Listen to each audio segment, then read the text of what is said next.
Hi there! In this video I'm going to show you how to make this rather interesting bracelet. It uses beads from House of Gems and goes together quite quickly. To make this bracelet you will need 3 of these wavy glass rectangular beads by House of Gems. They're 26 millimeters long, and you'll need about 8 inches of these 6 millimeter faceted gold beads. You'll also need a clasp, 2 jump rings, 2 crimps, 2 crimp covers if you like, and 2 10-inch pieces of bead stringing wire. For tools, you'll need crimping pliers, chain nose pliers, and wire cutters. So the first thing we're going to do is open a jump ring and slide on our clasp.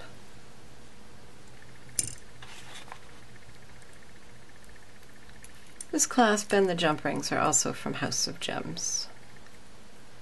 And then you want to make sure that your jump ring is closed very, very securely. Those ends are meeting just perfectly. Set that aside for a moment. And now we're going to take our 2 pieces of bead stringing wire and slide them through a crimp. Just like that. Slide those 2 ends through the jump ring with the clasp on it, and then slide those ends back through the crimp. Pull that crimp up to within about 1/8 of an inch of your jump ring, and then use your crimping pliers to crimp it. Always test your connection, make sure it's strong, and then use wire cutters to cut off the excess wire. And if you like, use your crimping pliers to pick up a crimp cover and put it over that flattened crimp. And if you need to, use those crimping pliers just to shape that crimp cover so it looks like you just have a nice little bead right there. So once that end is secure, now we can add our beads. So onto each of these strands, I'm going to slide 5 of these faceted 6 millimeter beads.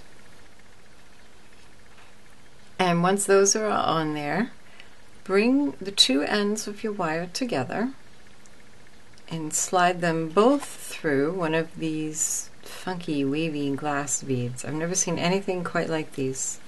They're rather cool. And pull them up snug. And then we're just going to repeat 5 faceted beads on each strand, and then both strands through 1 wavy bead, and we'll end with another 5 beads on each strand, which should give you just about 7 inches of bracelet. So there you can see I've done all the stringing, and now all that's left to do is slide both ends through a crimp like we did at the beginning, through the jump ring, back through the crimp, crimp them, cover with a crimp cover, and your bracelet is all done. And here's the bracelet all done. This would be a great project for any time you have just a few interesting or very special focal beads that you want to show off. You can string them this way and then just accent them with some smaller beads. So happy creating!